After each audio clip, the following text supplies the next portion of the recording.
little funky Friday. From their funky hidden headquarters, your hosts, Keith and Gary. Not Jerry. I love that intro. It's a good theme. It's so upbeat and everything. You coming back on camera, Keith?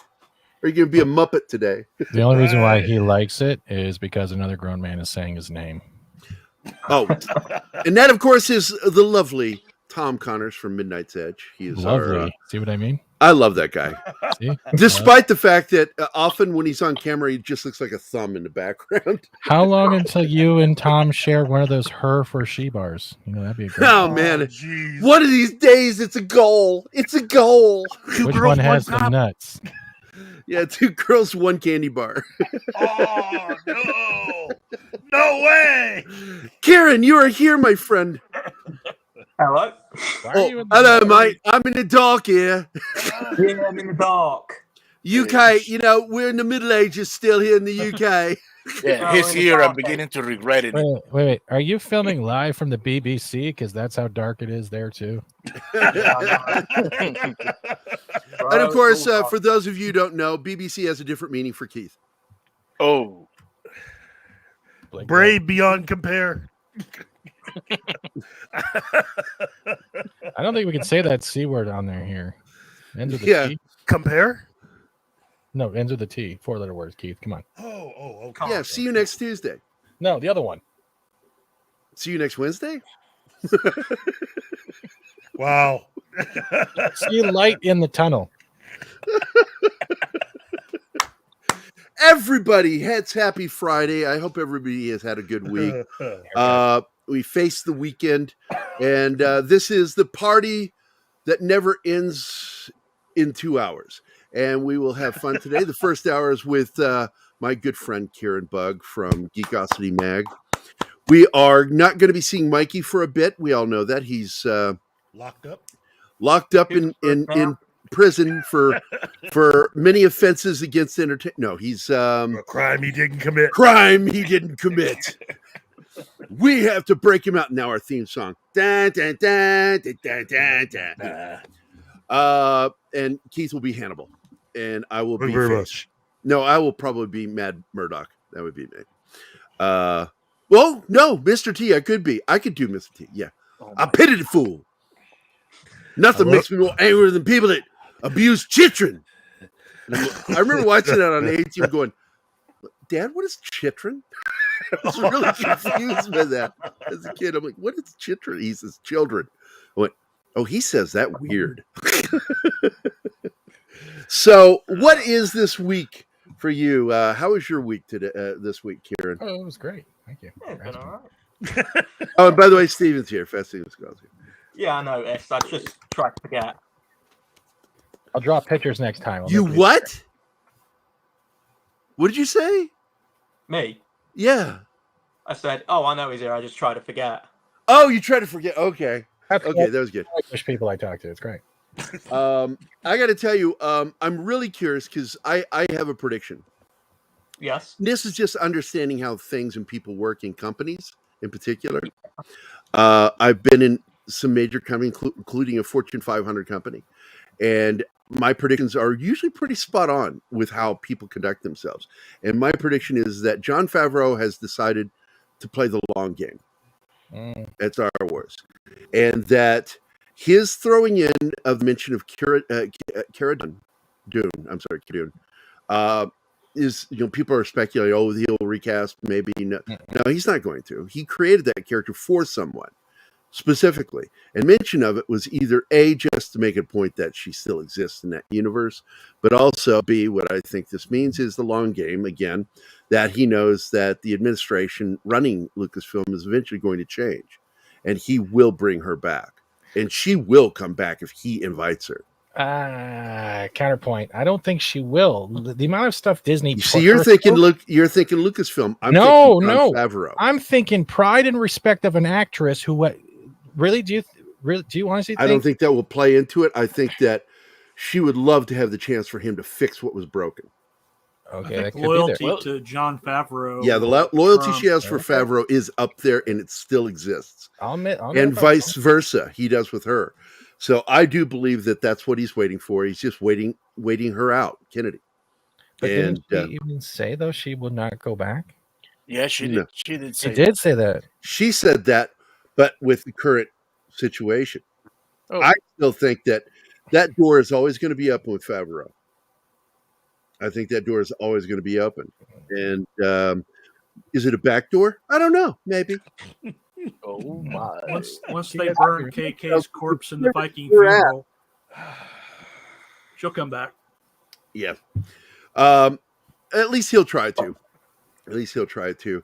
What is your read on everything going over there, Kieran? Honestly, it's anyone's guess. I mean, I don't really have a whole opinion about the whole situation with Carano because obviously I don't agree with her politics, but I don't think that should affect her career. Well, you don't agree with my politics. I have the same politics. And we get along just great. At Yeah, least we do. I mean, I like to think we do. yeah, we do. Man. Secretly, he's over there and goes, oh, that fucking bastard. Oh, I hate him. 2 guys, 1 mic. 2 guys, 1 mic.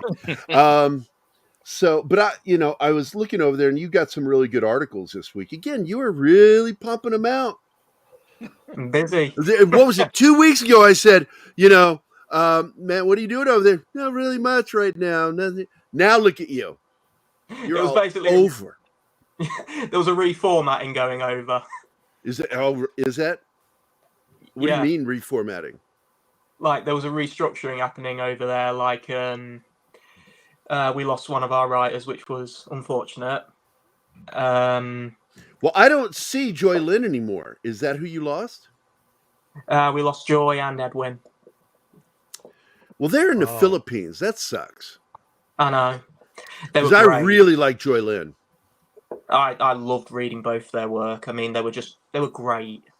So losing them was a huge punch in the gut. Sorry to hear Well, that. that sucks. But that explains why you're there. And hey, jolly for you, because that means more money. Are you paid by word? No, honestly, I have no idea. I just Because that's what I teased Edwin about. Because I said he's probably getting paid by word. That's why he copy and pastes a lot. He's very redundant in some of the stuff. Joy Lynn was the much better writer of the couple. Yeah. She was a very good journalist. And that sucks. I'm sorry to hear that, man. But I'm also very proud of you, and I'm glad you're getting some work over there. Eventually, you'll get your lights back on, right? Actually, he's trying out for an upcoming season of Picard. Oh. Picard? What is Picard? Keith, that was Discovery. Hey, let's rejoice a little bit here. They finally pulled the plug on that. All of it. I don't think we're going to get Star Trek back in shape. I don't think it's going to happen. I think what's going on with Picard season 3 is not a fluke, but they wanted to end, and people demanded inside. I think people inside demanded that they fix this for at least one season to end it. But the word I'm hearing is that the showrunner's already been fired and Kurtzman's back in charge again. That's what I heard from the guys over at Midnight Edge. is Well, that, do we watch that together? That's true. We do watch that. yeah, that everything is going, not Yep. just Discovery. It's all of it. Okay, I would be happy, and they need to get rid of that contract with J.J. Abrams. He is toxic for intellectual properties. He really is. Yeah, I well, used to like him a lot. a lot of Because, people. boy, did. what he did for Mission Impossible is made Mission Impossible better and bigger. Yeah. So I thought, oh, look, what's he going to do? And he didn't do any of that for anybody else. Well, he breaks it apart. And the people he brings with him, too, are terrible. I think See, that. Oh, Oh, go ahead. hold on, Go ahead. Kieran. Oh, sorry. Back in 2015, I loved The Force Awakens because, I was younger and... It was hopeful that it might go somewhere. Yeah, it was, but The Last Jedi, I know that was divisive. I personally enjoyed it because I grew up with the prequels, so I'm from a whole different generation. Mhm. But The Rise of Skywalker, oh my god. The Rise of what? Yeah. Oh, Well, I haven't watched it, so it doesn't exist. I'm sorry. yeah. You mean the rise of Palpatine? Yep. I thought it was the rise of complaining, the rise of the SJW, the rise of the people caring more We about need an anti-whining ordinance here. It was the rise of people caring more about a gender and sexual identity crisis. Well, within look, when Star you Wars put and any kind of politics in front of storytelling, you've made a mistake. You've made a huge mistake. And it is very corrosive and toxic and destructive to good storytelling to get overly political. Social politics or government politics, doesn't matter. It's all toxic. Unless you're doing a political thriller, doesn't really belong in there. Aren't you And excited though, Kate? George Lucas had a way of being very black and white, no gray, with how he did things, you know. And Empire, bad. Rebel Alliance, good. You know, it didn't get divisive in doing it. What? But Steven? aren't you guys excited for one day you'll be able to turn on an Axel Braun, and before any of the couples get at going, they'll be like, "You must call me he, them, Shay before you pound my ass." I want to make sure you know. Jeez. I don't know who Axel Braun is, so you lost the me one on who does that the one. Marvel porn parodies. Oh, look, some of the best Marvel stuff out there is the porn parodies. Got better scripts than Kurtzman writes. So, Yeah, but true. I wanted to get into this one article. It's the top one over there on the site. It's Mandalorian season 3. I'm not going to share Gary's because I'm having problems with sharing. It's something going on with my CPU, and it's causing mic breakup. So sharing is bad. Mm-hmm. So Mandalorian season 3 premiere reference Star Wars Rebels, which is good. I like those little things. Mandalorian season 3 premiere referenced Star Wars Rebels. The finale of the animated Star Wars Rebels series ended on a cliffhanger, which left more questions than answers. Lead character Ezra Bridger defeated the classic villain Grand Admiral Thrawn, seemingly at the cost of his own life. It turns out that Bridger had actually sent them both into an unknown region of space. Moreover, the young Jedi only managed this with help of the mysterious Purgle? Is it Purgle or Purgle? It's Purgle. All right. I like the hard G's, but a lot of people give me trouble with that. I am a hard G. Anyway, the Purgle are a semi-sentient species of whale-like creatures. Oh, I remember them. Yeah. That live in deep space and could naturally travel through hyperspace. They were introduced to the franchise in the show and have since become a huge part of the deep lore. Rebels ended with Mandalorian Sabine Wren and former Jedi Ahsoka Tano embarking on a mission to bring Ezra back. In addition, Ahsoka would go on to make her live-action debut in the second season of The Mandalorian, which was awesome, by the way. Who? Let's see. Let me skip forward here. Right. Thrawn following his and Ezra's disappearance. This will be the main focus of her own upcoming spin-off series, which will serve as a sequel to Rebels. The third season of The Mandalorian recently premiered its opening episode, and the story remains focused on Din Djarin's personal journey. Nonetheless, there was a brief moment in the episode that got fans everywhere talking. While en route to... See, I can tell you're British right there, the way you phrase that. An American would say that got fans... talking everywhere, everywhere. And that's the American way of phrasing it. The British do it that way, and I like that. Anyway, while en route to Navarro, Grogu, and by the way, I loved it when Carl Weathers says, you know, the kid, and he says, Grogu. His name is Grogu. He says, whatever you want, man. It's like shrugs it off. He's the audience in that moment, because a lot of audiences were like, I don't know if I like that. Hyperspace trail they're traveling through and notice some familiar shapes. Yeah, I saw that. So that's what those were. Yeah. Yep. Ah, that's neat. Yep. Little teaser for the future. I like that, man. I like that. That's really cool. Oh, wow. So, what did you think of the first episode? Oh, I loved it. I mean, yeah, it was short, but it was sweet.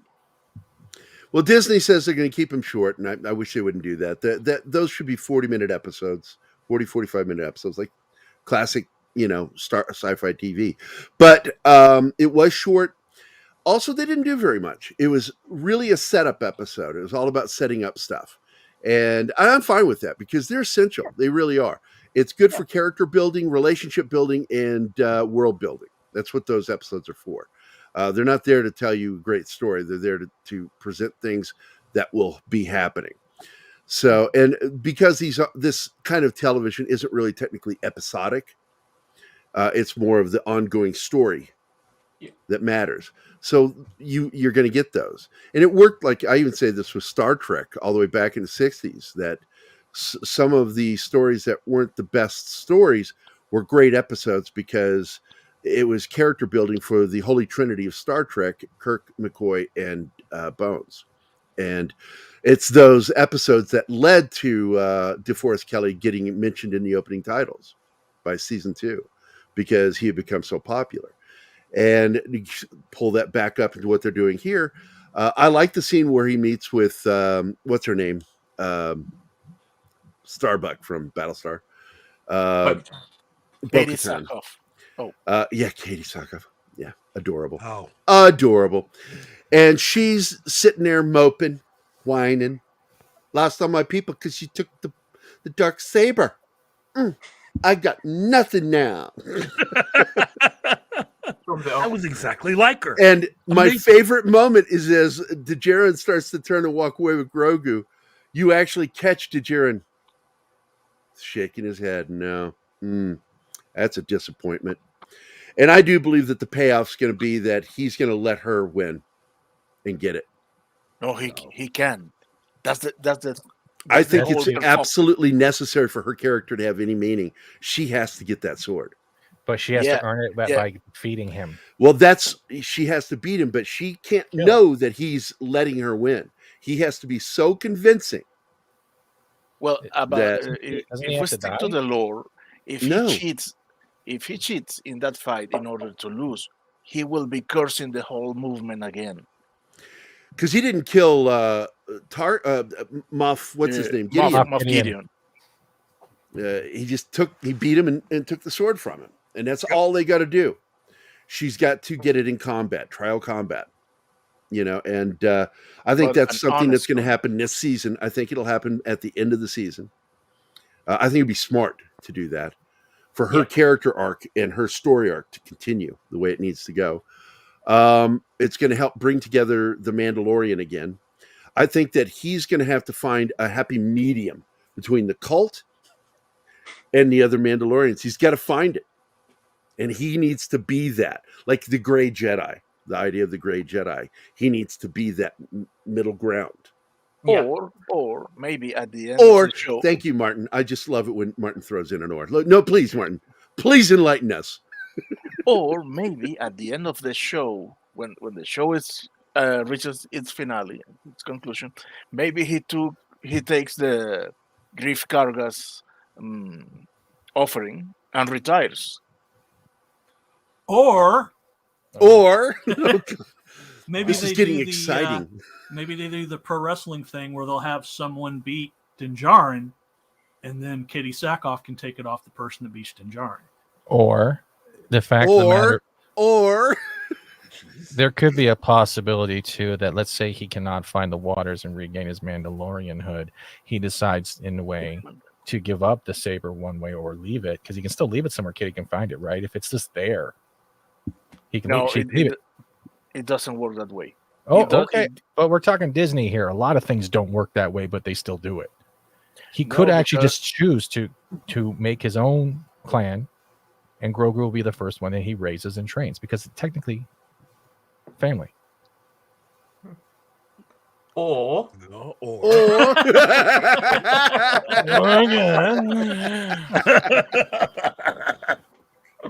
why does Kieran look like he's in Bohemian Rhapsody? He's actually cosplaying the Blitz. Yeah. It's the Germans are bombing. We got to put cloth over the windows. So, let's see who all is here right now. Let's see who's all here. Penny is here. Socks Bulletins, Anima Confused, the Love of My Life, Dragon Ruse, Parrothead, and Boosh McFadden is here. And Monkey Jeebus just arrived. Monkey Jeebus. Thank you. Come again.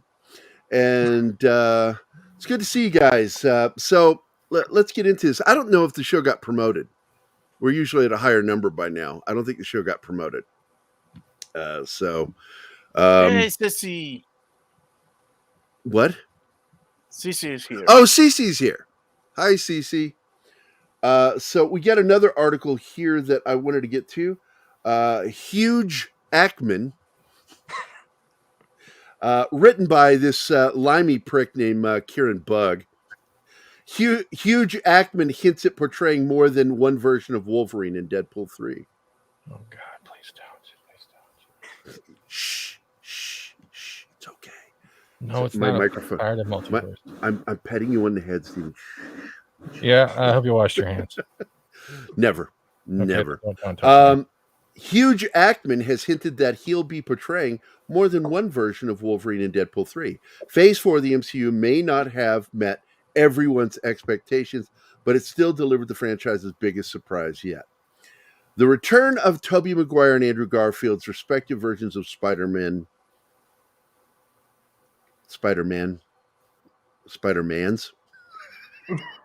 By the way, I've shared the article if you want to bring it up.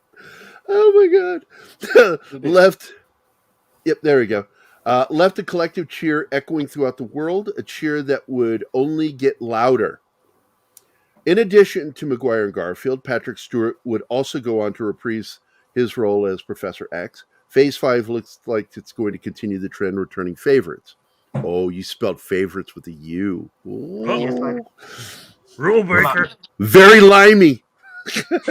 Ryan Reynolds' long-awaited third Deadpool movie will finally bring his irreplaceable portrayal, the foul-mouthed mercenary in the MCU. Moreover, he won't be alone. This is exciting to me. In shocking reveal, Reynolds announced that he finally convinced Huge Ackman to make another appearance as Wolverine. Prior to this exciting announcement, Jackman constantly affirmed that 2017's Logan was his final outing as the iconic superhero. Never say never, man. James Bond taught us that. And very little regarding the story has been revealed, except that the movie will take place before the events of Logan. Furthermore, Patrick Stewart has teased a possible appearance from his Professor X and Ian McKellen's Magneto in the sequel. Another tease from Jackman himself has just surfaced following a recent interview with the French news outlet Le Parisien. Them and their French words. Anyway, when asked about his role in Deadpool 3, Jackman might have accidentally dropped a potential huge spoiler. No doubt Kevin Feige has already deployed his snipers to keep an eye on him. As the actor said, quote, "Yes, it will even be a dual role. Ryan and I have been friends for 20 years. We have a lot of fun together," end quote. So there you go. Yeah, a dual role. Now, you know what I said? That I thought it would be funny if he is also Huge Ackman in the movie. And he does. He's like, "Why are you calling me Wolverine? Why are you calling me Logan? My name is Huge." I thought that would be funny. But anyway, this has led to widespread speculation that he'll be portraying more than one variant of Wolverine in the movie. Given that time travel and the multiverse will likely play a major role in the plot, it would make sense. After all, Jackman portrayed two different versions of the same character in Logan. He further went on to confirm that filming is set to commence this summer. Very excited. Which means he'll be starting his dreaded steamed chicken diet again shortly.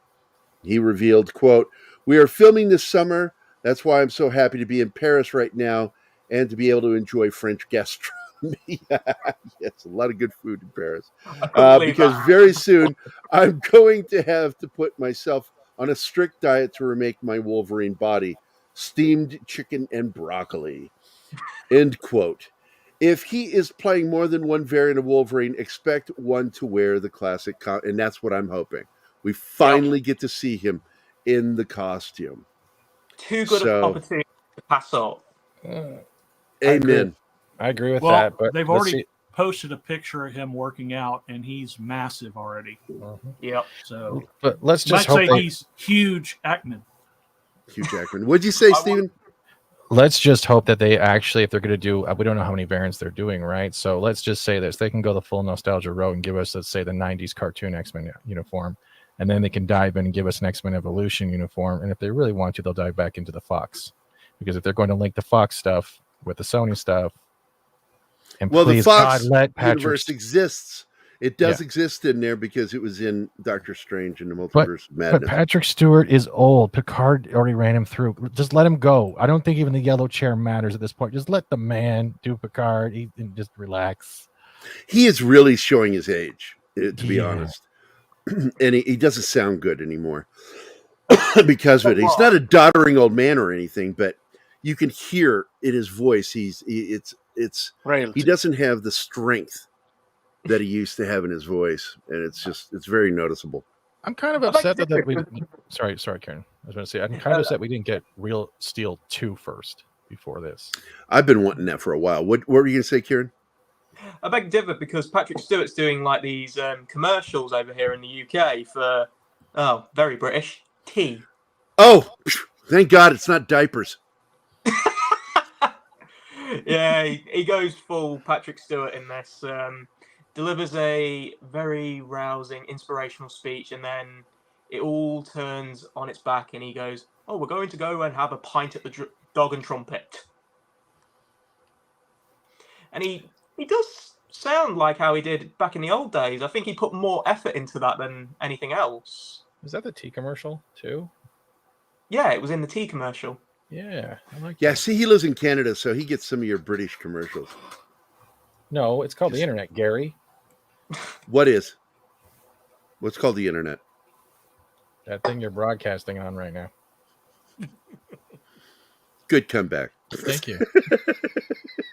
Hey, I do want to get into this one because I'm very intrigued by this little article, and you're only part writer on this one, and that is the Andy Muschietti builds excitement for Ben Affleck in The Flash.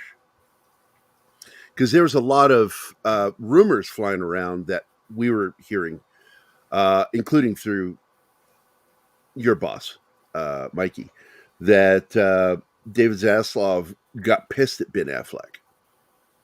And that's why the knife was dropped on the current or the previous cast, because he was holding out or doing something. I don't know if he was playing some sort of game or what was going on. Zaslav is not somebody you fuck around with that way, because he will cut you off. And apparently he did that, and he was so pissed about it, he says, reboot it, and gave Gunn full reign to do that. And you're nodding yes, meaning that's pretty much what happened. At least that's what I've heard. So it's kind of interesting because he's still in the film. He's in the trailer, the latest trailer, Ben Affleck. But Andy Muschietti builds excitement for Ben Affleck in The Flash. And you co-wrote this with Mikey. Let me read this real quick. I want to go through this. Andy Muschietti builds excitement for Ben Affleck's next appearance as Batman. The Flash director shared a storyboard sketch from the movie that shows Affleck's Dark Knight in action. You want to click on that to go show that? Is that you, John? Yeah,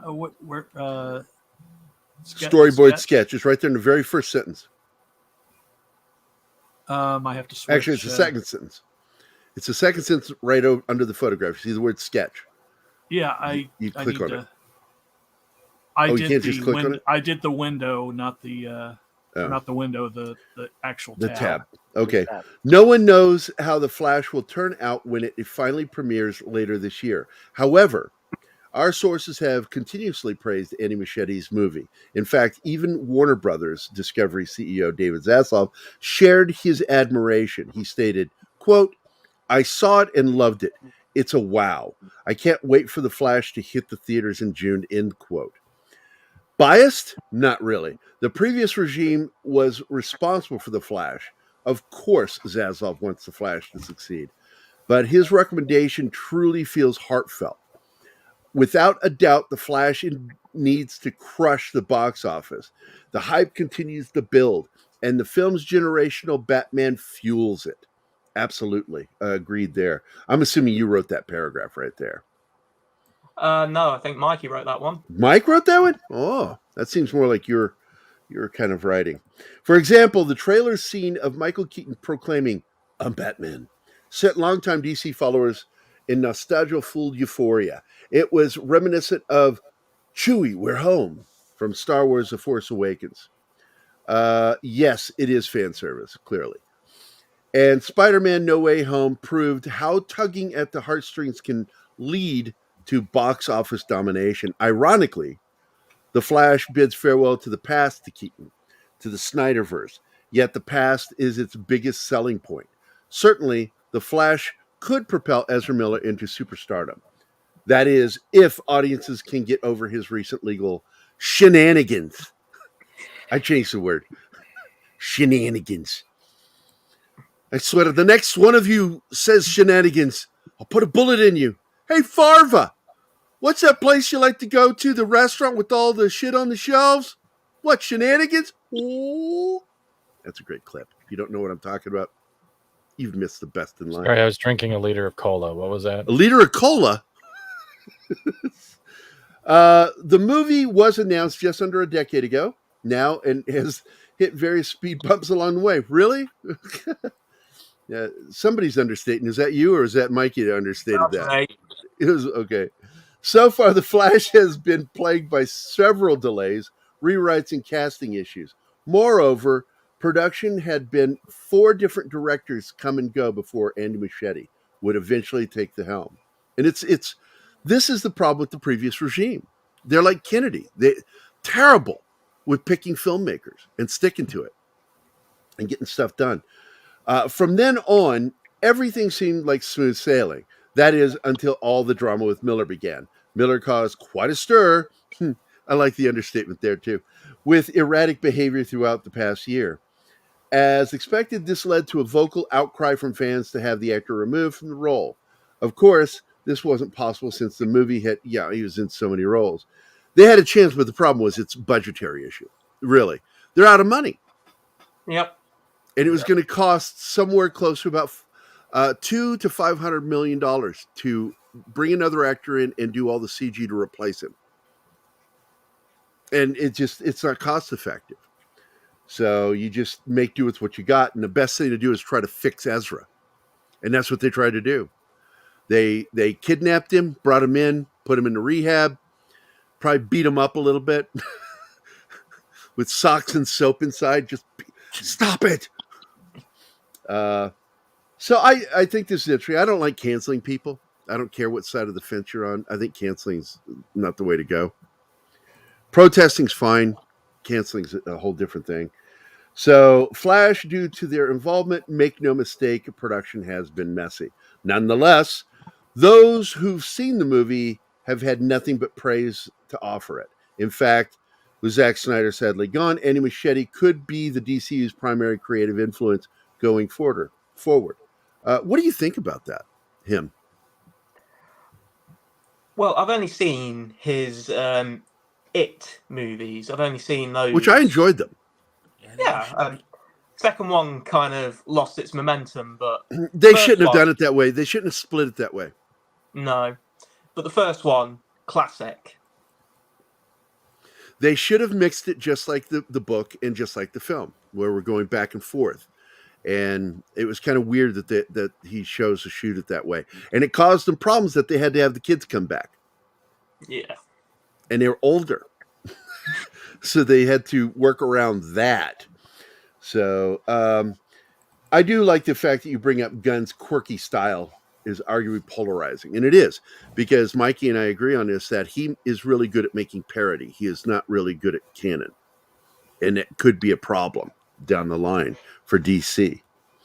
In any case, it's sounding like Warner Brothers has a hit on their hands with a budget of over $200 million.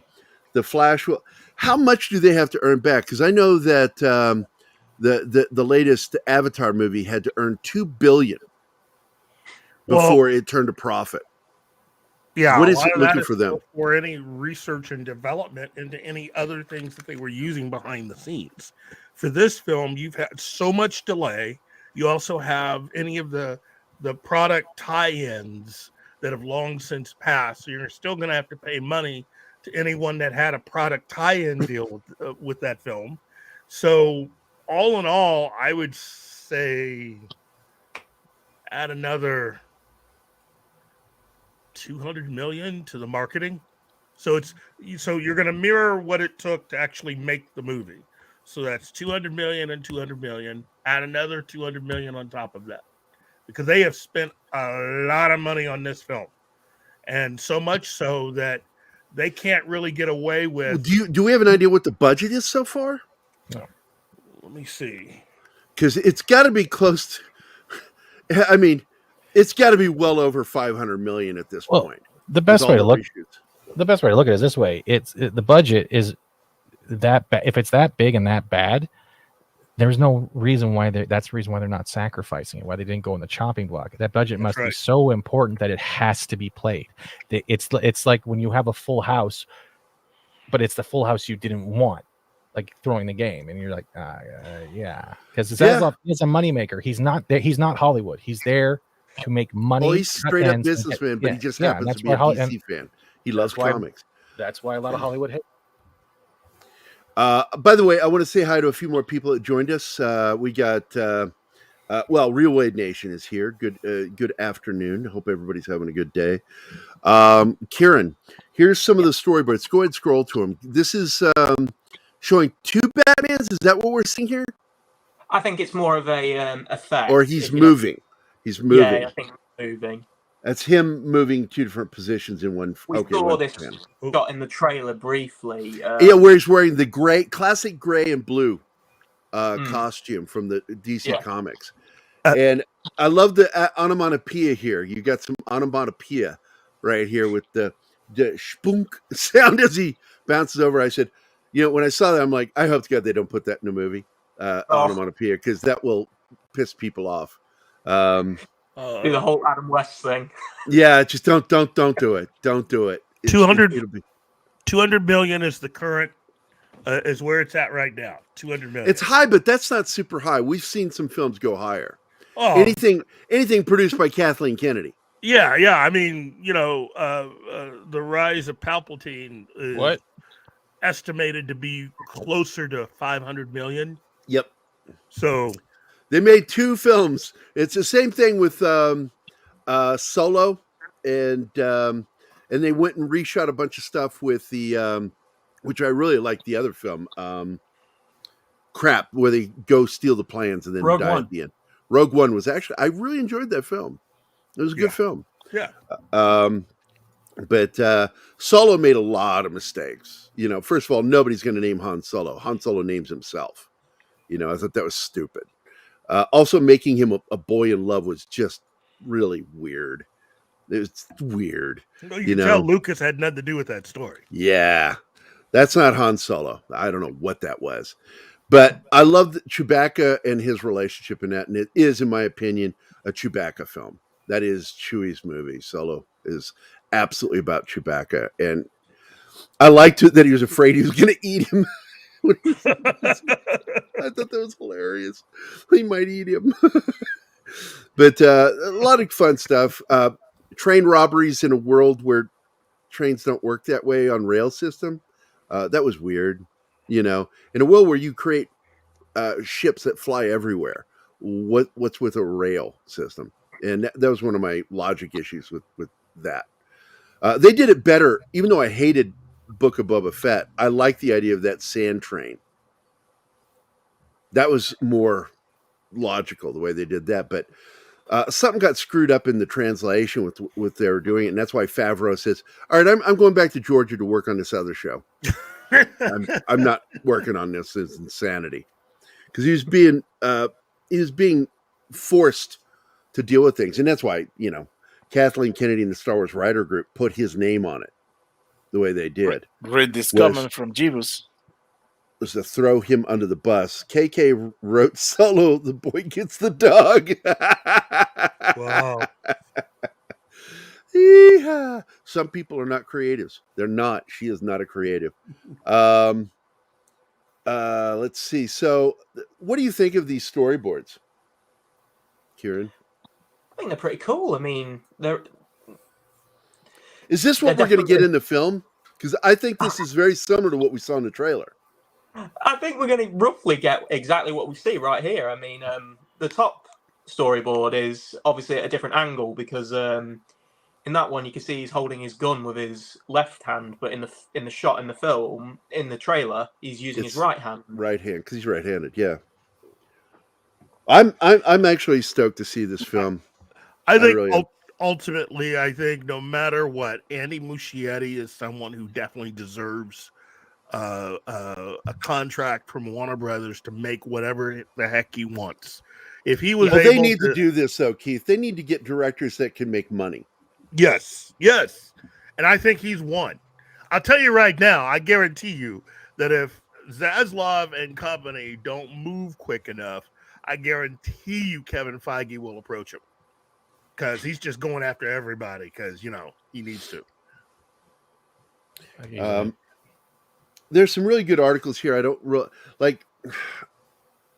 This is more Mikey Sutton. I'm not going to get that one.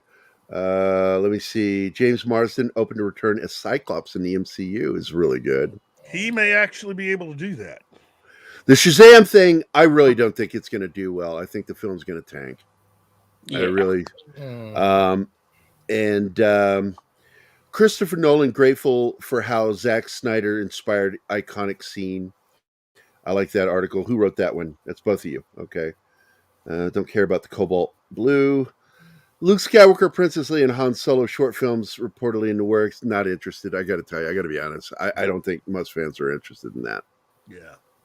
I think that'll go over like a lead balloon with fans. I think they have a chance. The only thing they have to do is if they're going to give us a short, I want to see how many scenes they can do with that slave. That's the one bikini, right there. Bikini. Go up. I want the bikini. That one. The bikini. Yeah. Yeah. Let's drop on this one right there with the David Ayer teases Suicide Squad cut with that. That's good. No, complete your sentence. I'm sorry, Stephen. I wanted to make sure I'm directing where to go. Oh, okay. Well, honestly, if that you should bring back the slave Leia outfit and have it like that.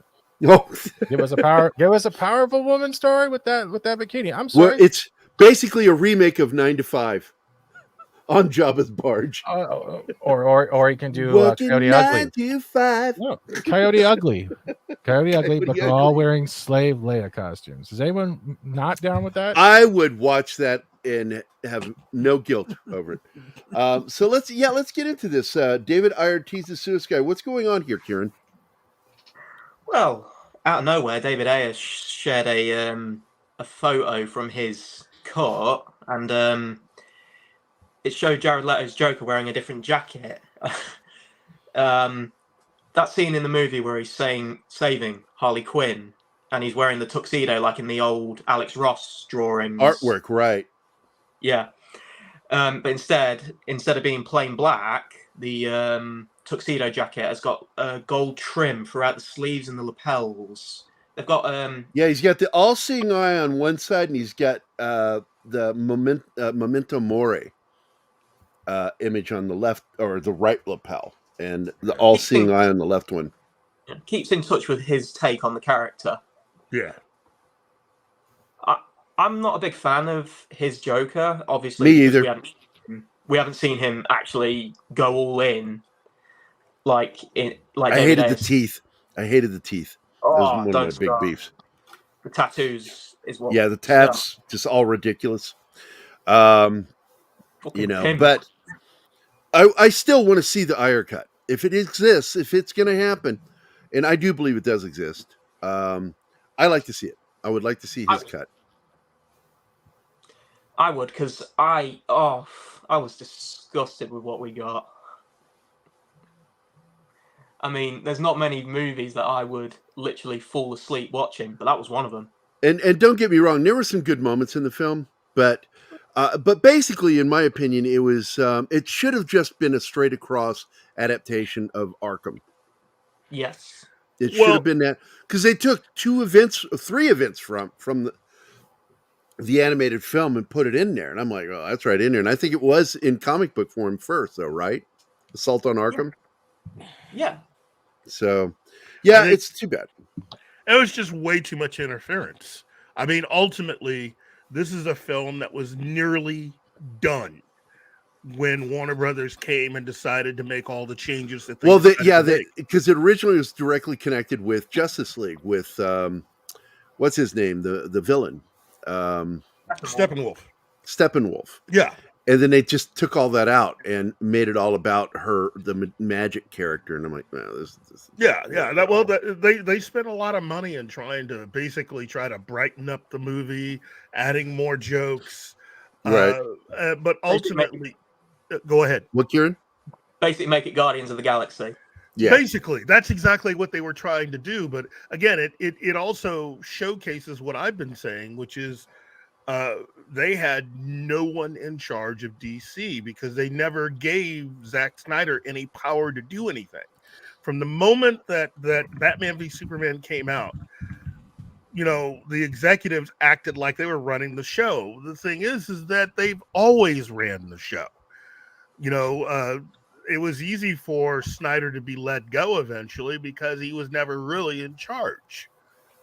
Everything was to the specifications of what the executives wanted, starting with how they were able to cast and how the Justice League were all meant to be.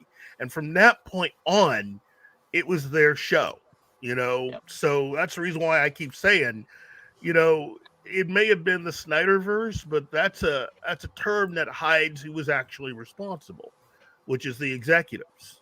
So Yeah. Okay. there's a reason they're fired. Yeah.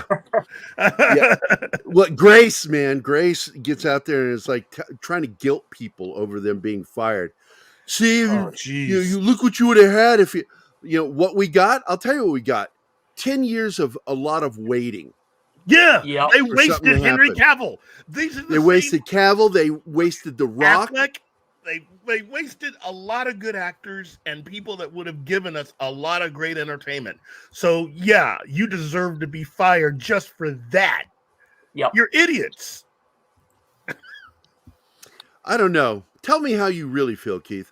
Okay, look, being a black man, I get to say You're this. black? Yeah, I know, right? Holy crap! I gotta get better glasses. It's not just an avatar. He's really black. Yeah, I know. He's a man of darker color. It improves my skyhook by a lot. Oh, for those of you under a certain age, that was a particular shot. Well, okay, I'll explain it later. Oh, Kieran, if you're curious, this is digital blackface.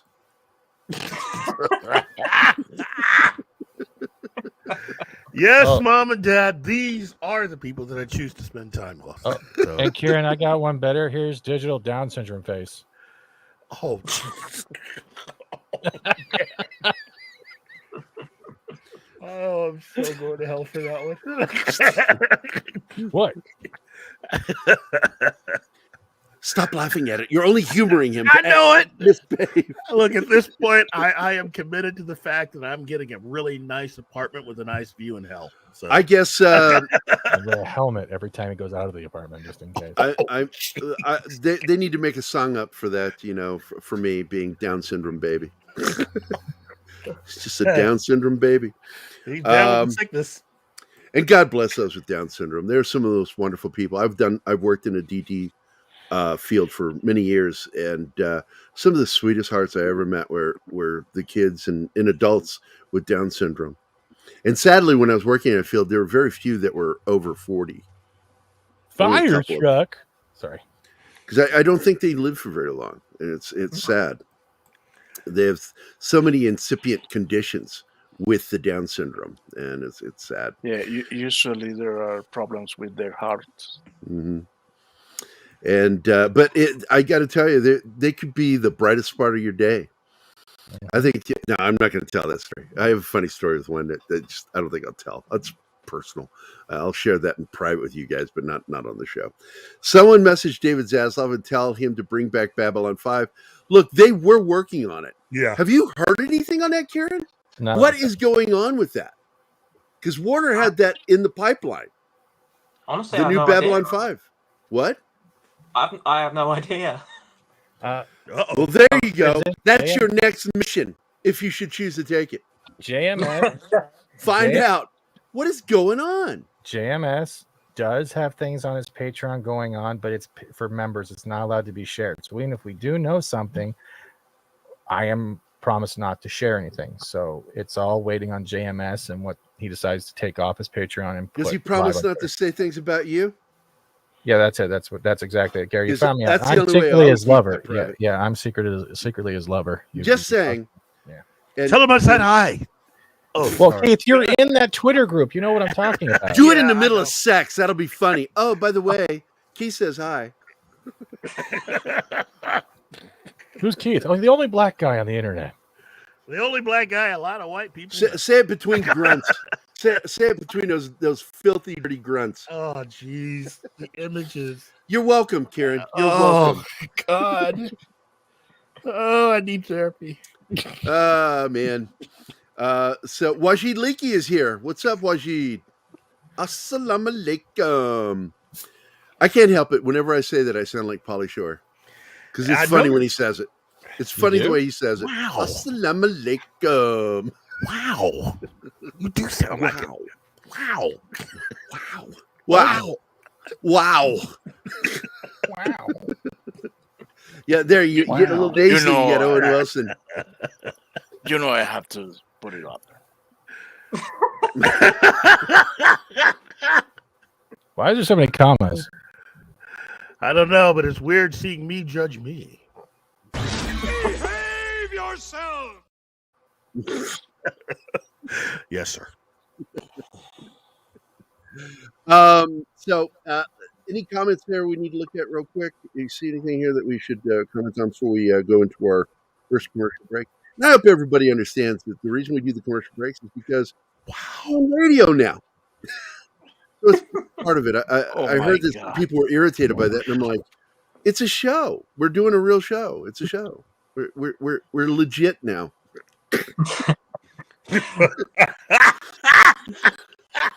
Bill's in the back going, Ma, I'm doing a show here.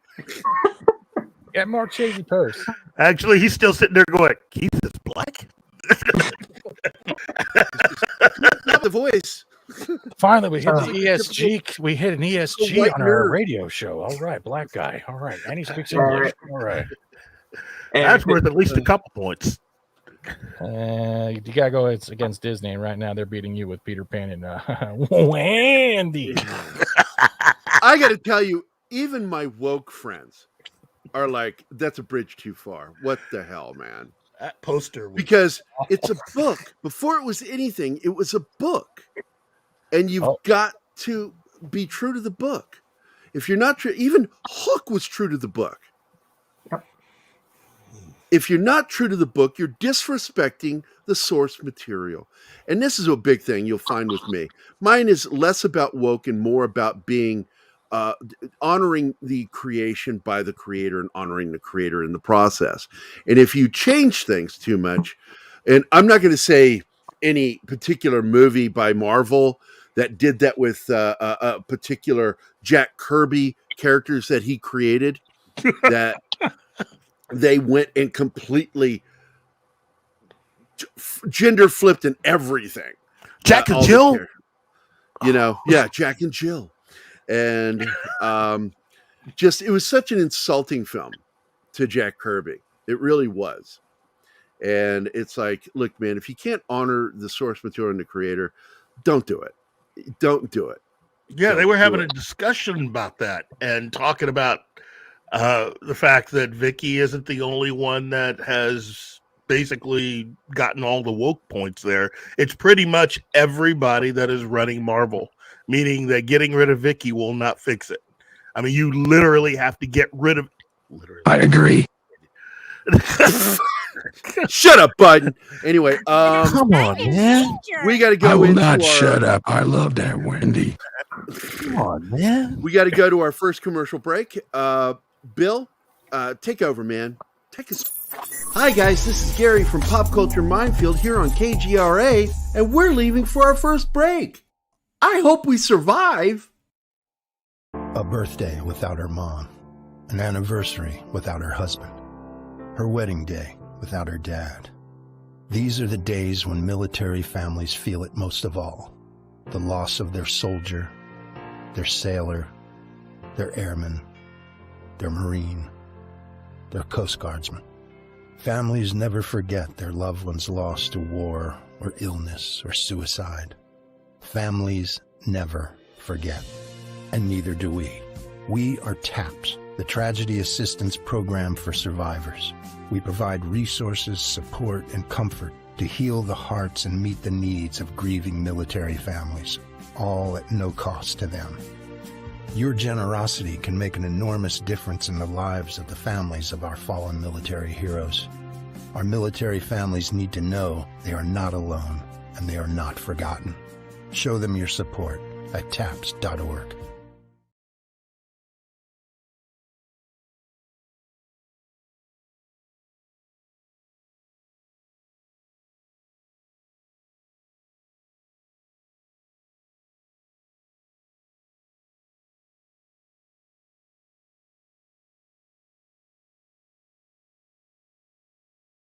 Important question facing humanity is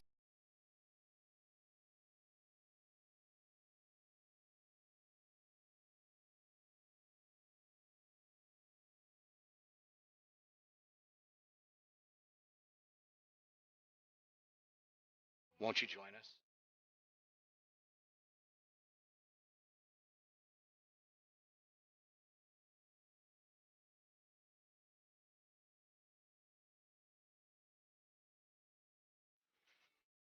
Hey members, the new KGRA DB app is now available on iOS and Android devices.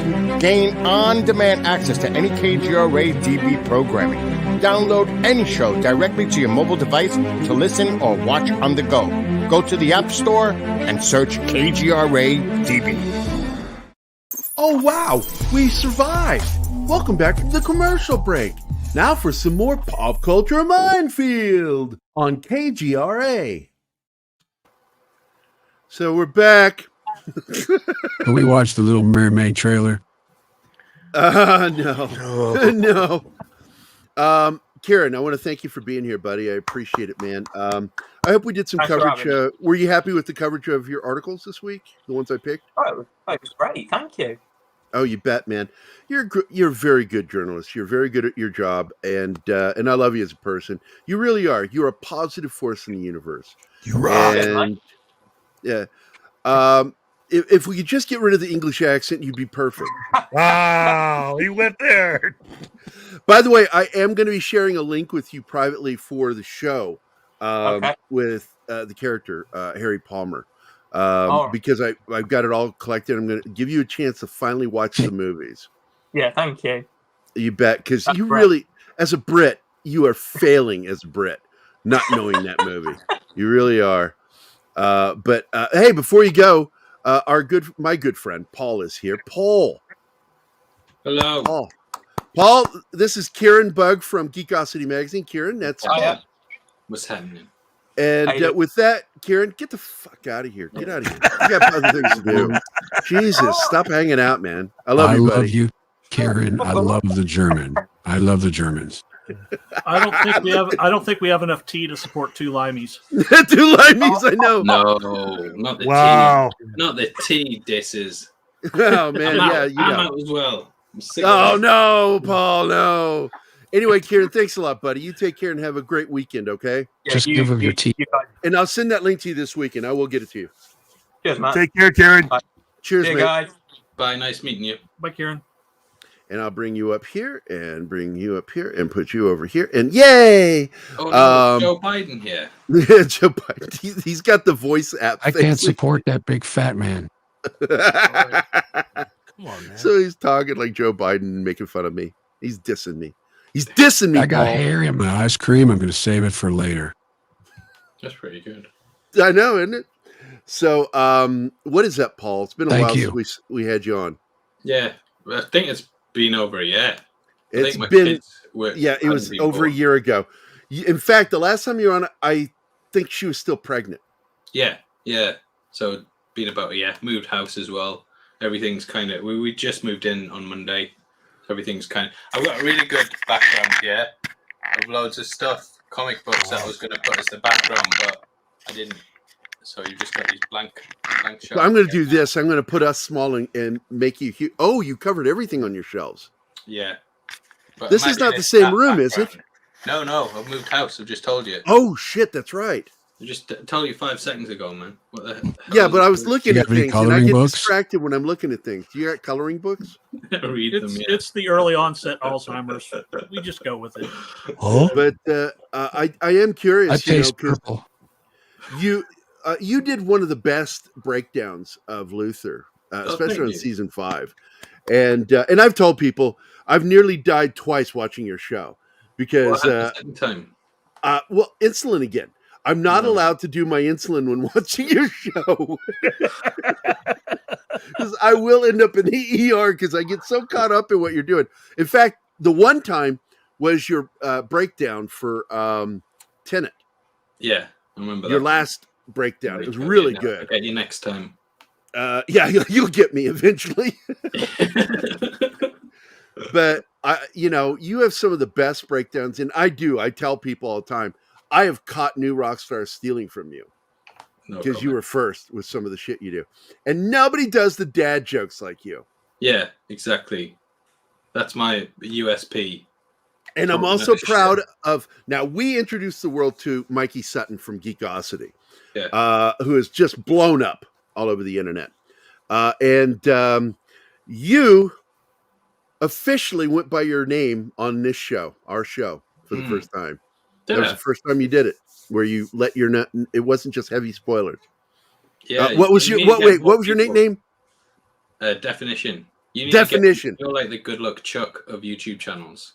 You can see my golden plaque in the background. You collect a lot of black things. Oh my God, is that racist? Oh, really? Do we have to do that joke now? Did we have to do that joke right now? I'm sorry, Keith. I always let you down. The rest of our panel is not associated with racists. We're sorry. As funny as that sounded, sir, you are racist. That's always directed at me because he was looking at me when I took that photo. We were at his birthday. But Paul, how have you been doing? Yeah, stressful. Just very stressed. Just having kids and moving house, both very stressful things. Yeah. But yeah, we're kind of getting on the other side of it now. It's going all right. How are you? Well, I'm doing great, and I'm always going to be. I'm glad to have you as a friend, but I'm also I'm such a huge fan of your work. I appreciate it. And you are absolutely one of the best guys in the business doing the spoilers and Easter eggs. And it's like, even when I don't agree with your assessment on something, I will watch that show and relish it because you throw so much information out. You're like us, a human encyclopedia for information. Like a shill. I like that. Like a shill. But speaking of shill, how are things going for you? Because you hit it out of the park with Amazon, but you said that was kind of going away. So what's going on with your the business side of things with you? Yeah, good. I mean, the channel's doing fine. We've got 4. Man, you're up there. Yeah. If you can't make a living on a 1 million subscriber channel, then you might as well not start. You may as well not be doing it. That's right. And, so yeah, it's going well. And that's it really. Yeah, supports me. Paid for the new house. Paid for the kids. So what more can you want? Don't have to. Oh, you bought the kids. I thought you had them. Yeah, you can just buy them in England. Wow. So I asked you on your page. I don't know if you saw it. Have you seen the new Luther film? I haven't. No. Because I'm wanting to know when you're going to do your breakdown. Yeah. And you know what? I'm worried because I can't remember anything that happened in the last season either. Yeah, I had to go back and watch your video, and now I'm going back to watch the final season. But I'm running the problem. I can't watch my own stuff, especially if it's older. I just watch it and just think, "Oh, this is so bad. I can't get through it." So that's normal. That's normal. Hearing your own voice is kind of a nightmare. It's pretty much that's where you're hoping that you just turn on captions and hope YouTube translates it right. Yeah, exactly. Can I not get a transcript? I don't want to listen to this. What you could do though is actually speed it up so it sounds like a chipmunk. Then you can actually accept that it's not you. It already sounded like a chipmunk. That's the issue. It's like, Oh, welcome to the Heavy Spoiler Show. Because I was doing that old YouTube thing where it's like you have to be really excited all the Your time. voice like, was a little higher. Yeah. Yeah. I just Yeah, had a you're a little colonoscopy. thinner. I feel great. Where are the Yeah. blueberries? Let's go and dive in. Where you don't leave like enough room in the audio, where you take breaths in between sentences and stuff, and it's like, we're going to be talking about this thing today. Did you know that this? And it's I just can't watch it, so I don't know what I'm going to do about Luther. Well, it's the high energy sales voice, and no, I get it. I like the way you do it now. It's more relaxed. You're a lot more chill now. Yeah, way better. And you're like, I've made my fortune, mate. I'm good. I'll just ramble through this video. I'll make a 45-minute Last of Us video, and people will watch it. I do have a question though. Out of all of your older stuff, which is the one you hate the most? Probably the Squid Game video because it's got the most views on the channel, and there's a mistake at the start. And I've mispronounced the guy's name throughout the entire thing. I think it's Ki-Hwan or something, and I call him Ji-Hun or something. You didn't call him quinoa. You're good. Yeah, well, exactly. So, sound really ignorant, really high. Every comment is just correcting me. So yeah, hate it. And it's the high speed video on the channel, which is nice. Shut up. And not you, Paul. That snoring. guy's snoring, eh? Oh, yeah, that's Biden again. So, thank you, Mr. President. That was not me. I do have a question for you. And by the way, somebody share the screen to show his his YouTube channel. When are we going to get an updated shot of you in the shirt? What shirt? That's why I used a totally different one for you on our thumbnail. Right. Yeah, I don't know. I do actually need to do one. There's one right there. I fucking love that. That looks like I'm married with children. I have not slept a full night in a year. Yeah. I remember that look. That's it. I think that was from the photo where you just got a car or something. No, we went looking at so this Aston Martin garage near. That's what it was, Aston Martin. They apparently had the DB5, obviously from Goldfinger and stuff. So we went up to that, and they didn't have it. So we just walked about the garage taking photos.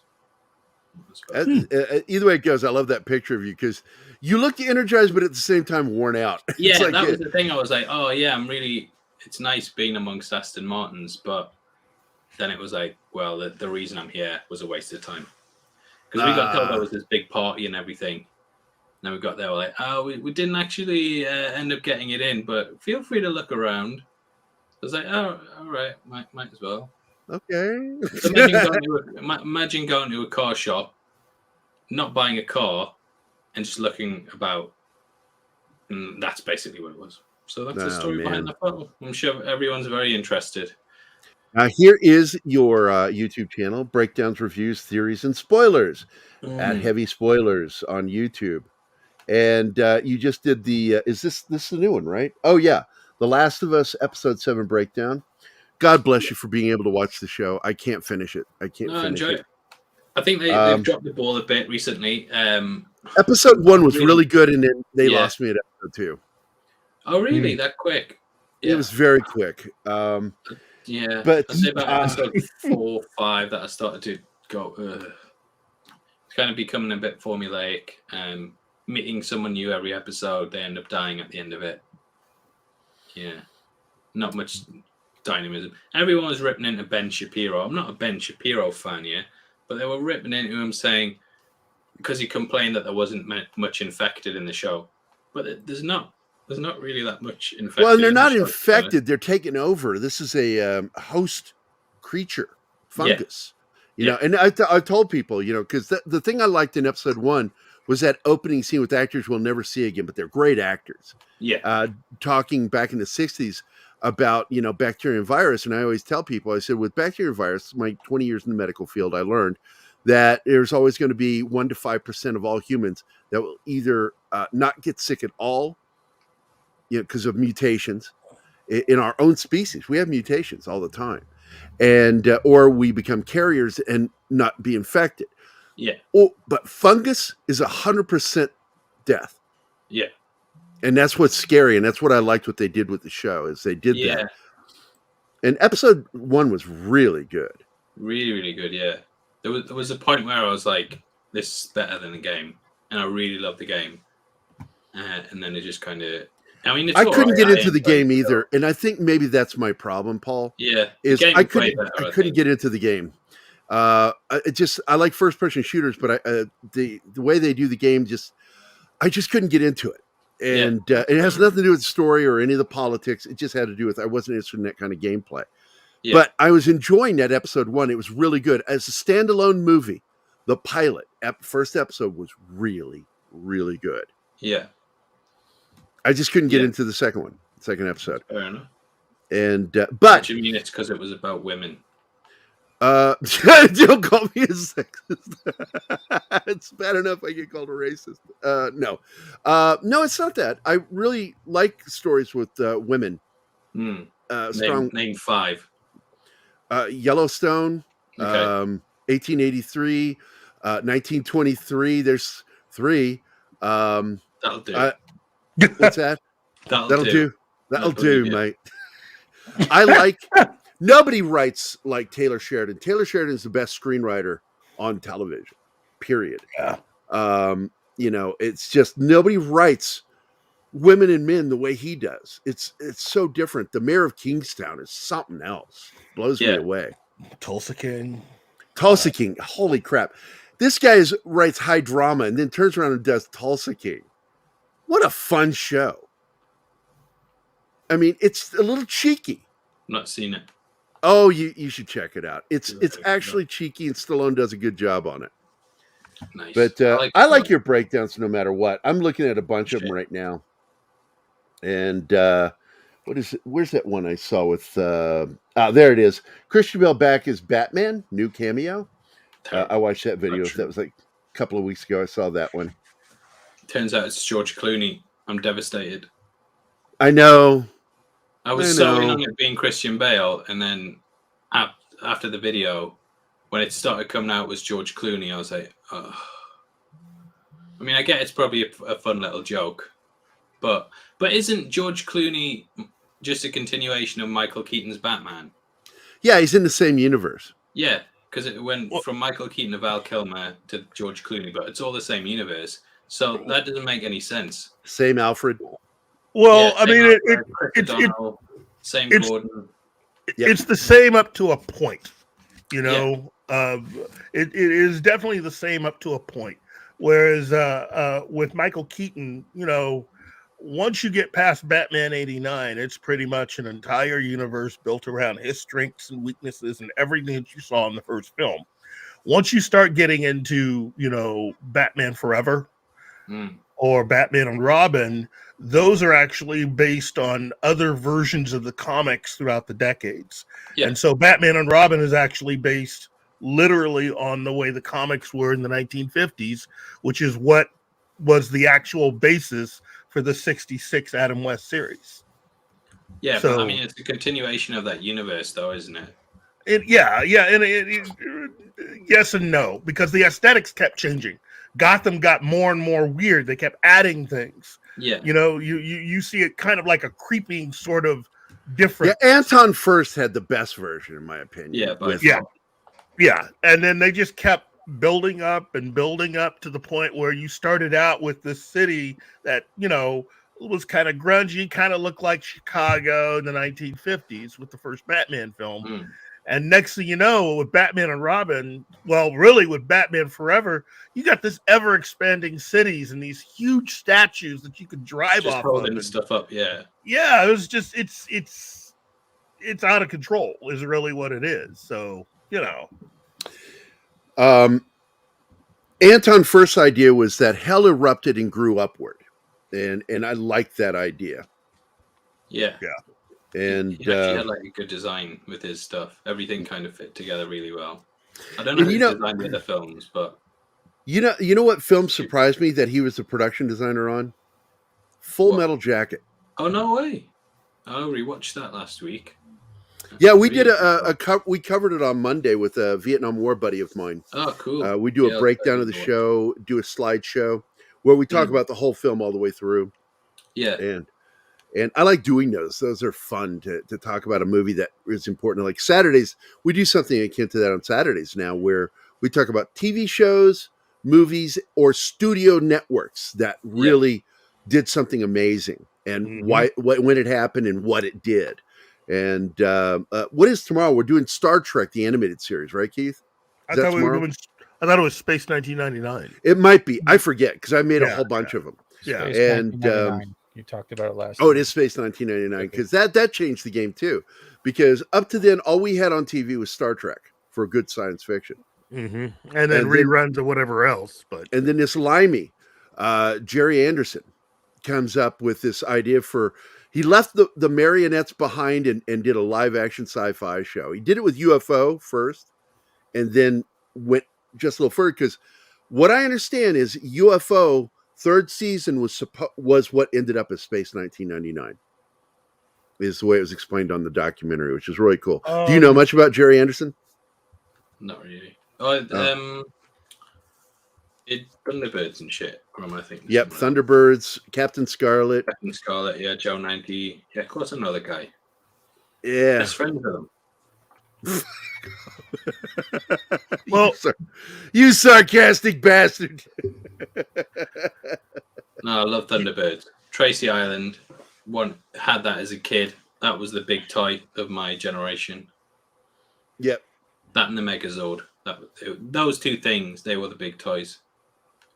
Don't forget the Tiger Zord and the Dragon Zord and the flute and the green candle and everything else before. Oh God, what happened to Power Rangers? Oh, I have no idea. What is your favorite thing that's coming in either movie or television? Dune, maybe.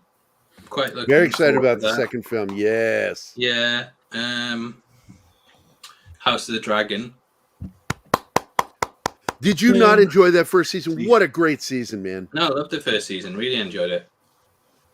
Yeah, really enjoyed it. We do have a few limeys that watch the show. We are international now. So Andy Morrow loved Terrahawks. Good show. And but I got to tell you, man, 65 is the one I'm looking for. Yeah, it's out next week. I'm so stoked to see that movie, and we're going to do a big review and breakdown of that because hopefully with no spoilers up front, but we'll probably do a spoiler review too. Yeah, I feel like it's going to bomb, you know. I'm always afraid of that. Something good comes out and they're going to it bombs. It's same weekend as Scream as well. Oh, the new Scream. Ghostface. I'm not excited about that. What? Nah, I mean Ghostface with a shotgun. Oh, Ghostface with a shotgun. Yeah, I'm not excited about that, but I am stoked about 65. And anything else like on television you know is coming that's new, not like a follow-up? Not really, because how would I know about it if it's new? Well, you're heavy spoilers. I don't know. You know everything. I rely on you to know. TV show out the air. Yeah, that. Don't know what's about. This is so not true, yet. But I want to tell you, we don't do our shows until we watch yours. Yeah, steal from you. We don't, but I do find a lot of inspiration in the stuff you do. I really love the way you do your breakdowns, man. And you are, no matter what, even when you downplay it a little more now, you're a little more calmer, not so tinny with the higher pitch. But you really can tell you enjoy doing it. Yeah, I do. Yeah, I definitely do. There's times when I get fed up with it, where I'm kind of like if it's a big Comic-Con weekend or something, and I know so many trailers are going to drop. I'd say I don't enjoy doing trailer breakdowns, but everything else I do quite enjoy. I'm not a big fan of the trailer breakdowns myself because the trailers are not the film. It's just not the film. It's there's so many things that are misleading in it, and it's such a rush getting the videos done as well. I just hate trailer breakdown videos. And that's something a lot of people don't understand, Paul, is that doing shows, even the ones that we do, because we are really a lot of improvisation with our shows, but a lot of planning still goes into them, like what we're going to talk about. And I work a full-time job doing this channel because we have 9 shows a week. and that's a lot of shows. These are 2-hour shows, and I only don't do 2. Well, technically 3 now because we have a wrestling show on Sundays, hosted by Danny, and but Keith does a show on Thursday. Really good one. He got some great views yesterday. I think you're over 1,000 views. Really? On your video, yeah. And yesterday was the classic sci-fi comic strips that inspired projects that are happening now. Yeah. And it's a very good one. Keith Nice. and I love the knowledge, and we like laying down knowledge. My morning show is me laying down you don't knowledge really get about many film. videos like that either. No, and that's why I like your stuff. I don't know if you've ever heard of this guy. I think he's from Oklahoma, but he does a show. Landom C goes there. Okay. Do you know him or No. watch? He does educational stuff that goes all the way back. He talks like this. He says, and the latest episode he did was Wild Wild West, talking about the series. And I always enjoy him because there's trivia in it. And it's really good. And that's what I do. I like to watch. That's my free time. I watch your show. I watch Landom C. And it's like, I always feel like I learned something after I watch one of your shows. Oh, thank you. Yeah, that's just what I try to do, really. Just because there's so many. I don't try and go an opinion based on a lot of stuff. I do drop my opinion at the end of things, but yeah, I do kind of. But you're a very. I would refer to you as like Kieran. You're an agent of positivity. Oh, thank you. Because I keep thinking I'm dead negative all the time. Can't. I've seen you. But you're so snarky with the way you say it that it doesn't come off as negative. You're just being cheeky. You're being cheeky. Sorry. No, go ahead. Don't apologize. So the problem is also that we're at a point now where we're doing criticisms and breakdowns, and automatically you're considered a negative Nancy no matter what, because everyone thinks you're attacking the personal character of the person listening to your video. It's now we're giving, hey, here's our disclaimer. I'm sorry about your fifis. Shut the hell up. I made my It is a razor's edge, Stephen. It really is. No, it's have you run into that, Paul? For wimps? Sorry? Have you run into that criticism? Yeah, all the time. People just going, hey, you're a hater. You've turned into a massive hater of stuff. Even obviously you've watched my videos. I'm not like out bashing things. I've never seen you bash anything. Yeah, here's why I don't like it, and here's why I did like what. But here's some Easter eggs, just the same. Yeah, exactly. And if I give my opinion at the end of it, it's like, but it's never. This was rubbish. It's the worst thing I've ever seen. It's normally like, well. I thought the plot dropped a bit at this moment. The characterization seemed a bit off. It's never. Because I thought you were very fair with Tenet. Yeah, I loved it. I did too. But you also pointed out some of the problems with it. Yeah, exactly. You pointed out some problems, and I remember somebody in the chat on your one of your videos thinking that you were trashing the movie, and I'm like, yeah. Did you not watch the whole show? He was talking about what was great about this movie. And exactly. I like the way you broke it down, because you pointed out things that I thought I caught everything. And then I'll watch one of your shows and I'll go, fuck, I missed that. Yeah. And I feel like sometimes you're an annoying nerd. Yeah, definitely. I agree. Because you notice things even I don't notice or Keith notices. And I'm like going, damn it, now I got to go back and watch it again. That's a long fucking movie. Yeah. To have to go watch again. I've started doing all the films now as well. Like you started doing what? Did a big breakdown on. Got one for Alien coming out soon. Finished that, but it's got blocked, so I've got to re-edit it. Oh my God! Your video on that, by the way, talking about YouTube and their behavior, is a must see. Mm-hmm. I shared that all over the place. Yeah, I'm like, what my friend Paul is saying here, that is the problem. And that's why Rumble is interesting to me. There are problems with Rumble right now. But Rumble, we're getting more numbers, views on our shows. Keith, one day had over 1,000 views. I have a question now. How long until you review MILF Manor? And will you tag me when you're It's my favorite video of all time. Hey, I've got a question for you. You ever accidentally get the wrong movie? How dare you? Oh, jeez. What do you mean get the wrong movie? Like instead of like the Marvel movie, but the Marvel parody, the porn parody. Oh, right, like Wonder Woman. Yeah. Wonder Woman coming. Wonder Woman 1969 or something. Yeah, Oh, jeez. Hey, that could actually work. That will work, that. Yeah, Wonder Woman 69, I'd watch that. And I guess I just passed the straight test because that was where my mind went to first. Wonder Well, Woman. you did a new Paradise video. Island. You did a new video on Unbreakable, which I liked. Yeah, You did that so like last I'm week. starting to go back to older movies. Really, Well, it's what we're doing. I think there's something, Yeah. and that is, once again, being an agent of positivity makes you Right. want to do that. And Yeah. we're doing that now.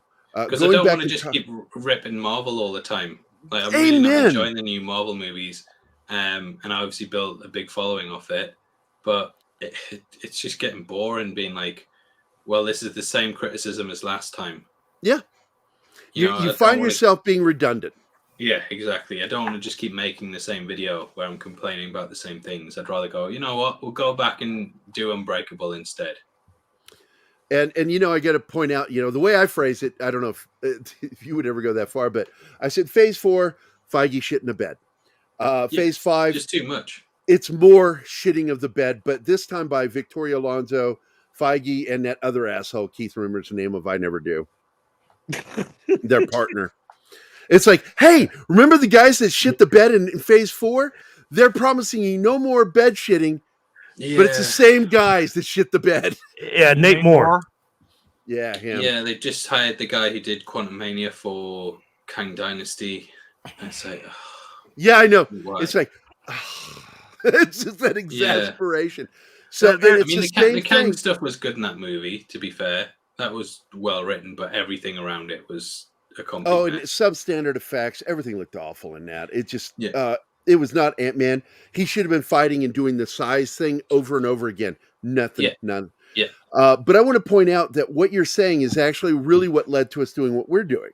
So it's funny that, we're you and I are kind of simpatico in that, and Keith too, that we wanted to start doing more proactive shows and start talking about, instead of talking about what's shit, because it gets boring.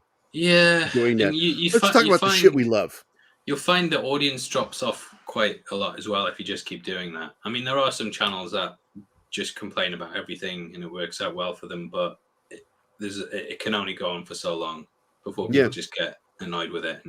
And that's why I try to tend to lean more in with information rather than opinion, because you never really get bored of learning something, but you will get bored of hearing someone call something woke 700 times every single Yeah, it gets boring saying that because everything is kind of woke. And to be honest with you, Keith and I like old school woke because we're old school woke. We grew up on Electric Company, Sesame up Street until 2010, and then after that, it just changed bombed. New woke, and It went sour.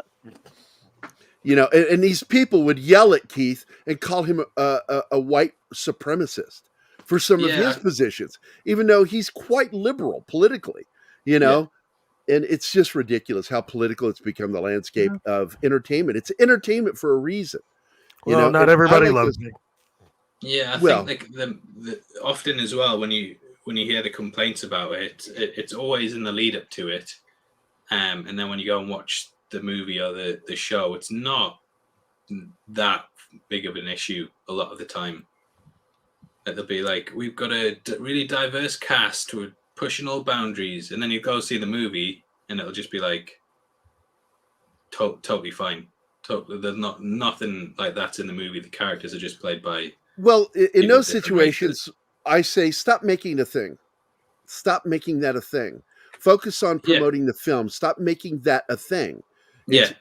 What was great about the stuff we grew up with, they act like there wasn't strong women in film. Alien, 1979, man. It was just a major move for. They're just doing it to try and seem progressive, really, aren't they? And it's ridiculous. It's off the back of the Me Too movement, really.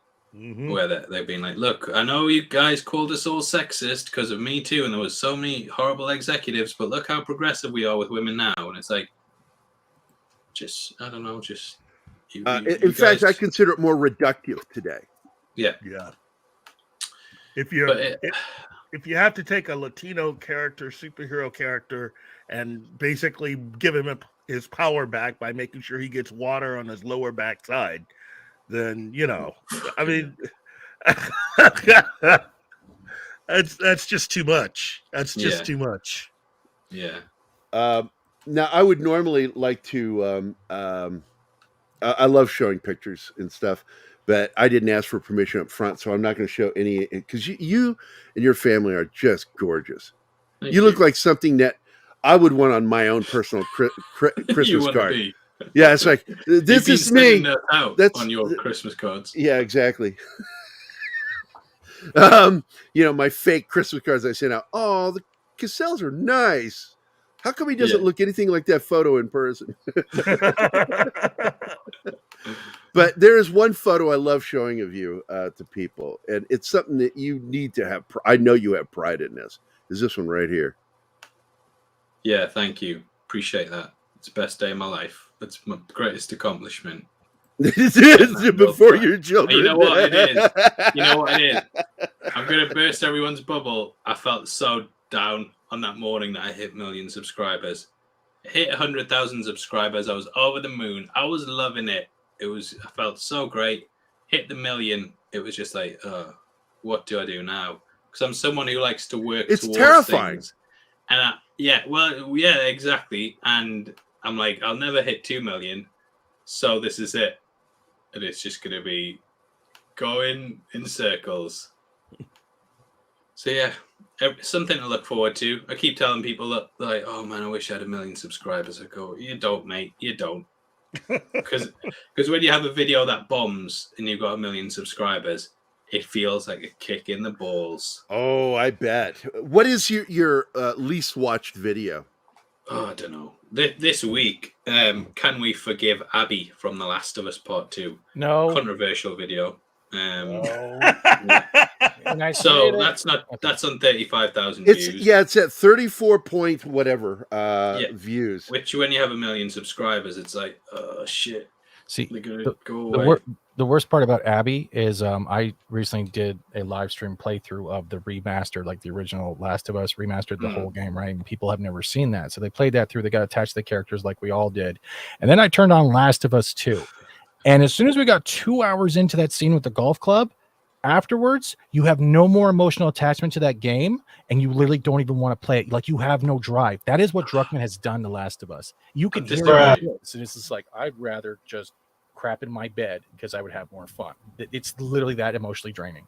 No, I disagree, because I was like, oh man, I really want to kill Abby. Like, really bad. I was really driven with Ellie. I was like, I'm going to track her down. I'm going to kill her. And then the game doesn't let you do it when you get to the end. No. Well, that maybe that's the difference. But yeah, it's just Dina was just soulless. Ellie just turned into this vengeful nightmare, and it's like everything that we got from Last of Us 1 was just turned around and thrown in the trash heap. Yeah, it was a big subverting expectations, wasn't it? Oh no! Oh, you love that phrase. So what made Star Wars? Remember when the first time Ryan Johnson said that. What did he say? Subverts expectations. And I responded immediately, that's called irony. Yeah. There's a name for it. Subverting expectation is irony. And this is an example of how not to do irony. The funny thing is with Monkey G was his comment right there is that Fortnite has a deep, rich, and long lore. It actually is quite good if you actually dig into it. And that branches into comic books, every season of the game, the island transformations. Every movie's in the Fortnite universe. There's no movies, I don't think. No, but every movie character it is hopping up. Well, I'm going to share a video of yours. Martin's going to put it up on screen here, so people can actually see a little bit of one of your episodes. I'm loading it. Let me. All right. Don't watch it. It's especially not with me here. That's so painful. Like, I'm going to do it anyway. Watch your video with you watching us. You can do this. Do this, Paul. Go la la la la. Just laugh if Gary gets hit with reused content, though. Hit play. I'm going to claim copyright on The Last of Us 7 is now out, and this episode's filled with a ton of Easter eggs, callbacks to the game, and a lot of things that flesh out Ellie's backstory. Based on the Left Behind DLC, that saw us learning more about what happened to her during the time that Joel was at death's door. In the game, originally after he fell off the horse, you had a massive section where you played as her for about an hour, and you had absolutely no idea whether Joel was alive or dead. It was agonizing fighting through the infected to discover what happened, but here we find out in the opening that he's okay. You did have a week wait. All right. Yeah, it was okay. Go ahead, pause it. Stop. Hour long. End it quick. And I'm not going to make you go through the whole episode. I'm not doing that. Yeah, I just wanted to show an example of how your shows go. I love the way you do your shows, and I get it. We don't like to hear our own voices. I enjoy the shit out of your narrative process and the way you do the shows, and that's why I think Amazon liked you. And you should be, in my opinion, you should be one of the voices we hear all the time on commercials or And, I don't want to be that, because then people hate you. Like, even Rings of Power, I was like, up front, I'm going to say, I have worked with Amazon before, and so many people are like, you're a shell, even though I was saying I didn't enjoy the show, they're like, you're a shell. And then people started, when I said, like, they're like, you're never going to work with Amazon again. And I was like, I don't mind if I don't. I'm just giving you my opinion on it. And then weeks later, when I was still bashing the show a bit, they're like, you're a piece of shit because you worked with Amazon once and now you've ruined your relationship with them and you just can't win. Nope. So that was fun. Yeah, I got to tell you, man. And of course, you said the magic word, so it gets a video. Are you ready? This evening is ruined. Look, wait, what? This evening is ruined. The whole evening is ruined. Why are you saying it like that? Saying what? I'm just pointing out the party's ruined. You know what? I'm not going to get sucked into this. Ruined. When anybody says the word ruin, I want to play that video. That's fair enough. Send me that. I'll put Sounds that awesome. There's a lot of Family Guy videos I put in there. I co-host on Wednesdays with a Vietnam veteran buddy of mine, big name in the UFO field. He had like the #1 radio show, and he was the co-publisher of UFO magazine. And I brought him out of retirement to do a show with him, one about UFOs or paranormal, and one about the military. And on the military one, I just throw out Family Guy things. Like, this is one of the most messed up ones. You ready, Paul? Hey, here's your free cup of coffee from a lady in Rhode Island. What? It's so dark. Pretty dark. But we got 65 coming out next week, but we had Mando come out this week. And we talked a little bit about this morning with Kieran. What did you think? I enjoyed it. I really enjoyed it. For a first episode, I thought it was good. Nice, just hopping about, getting you back in, getting you comfortable again, introducing some of the characters that are going to be in the season. You had the armorer. It's a setup episode. It's all it is. It's it was not meant basically to have Mando a bunch of stuff traveling happen. from planet to planet and going, what do I need to do? Reconnecting. Yeah, exactly. And this is part of it. It's part about world building and character building. And you do get a little action at the beginning with the giant turtle gator thing, and which was fun. Although I thought it was weird that they had to announce that they had to fly. I was like, just fly. You don't have to say. Yeah. That was weird. I thought that was weird. They had the space battle at the end with the pirate guy. Yeah. Yep. That was and quite funny. It was funny, and I think that that they're going to be important to the season. Yeah. And I like the fact that Djarin shook his head when he walked away from Bo-Katan. Yeah. Yeah. Very disappointed. Very disappointed. I've seen episode 2, and we're going to see what happens in that. Oh, boy. Do you get screeners? Do you get the pre-screen stuff? Yeah, sometimes. Not every. Can you hook up? Can you hook up a friend? Yeah, I'll send you it. I'll record it on my phone and send it, and then get myself blocked.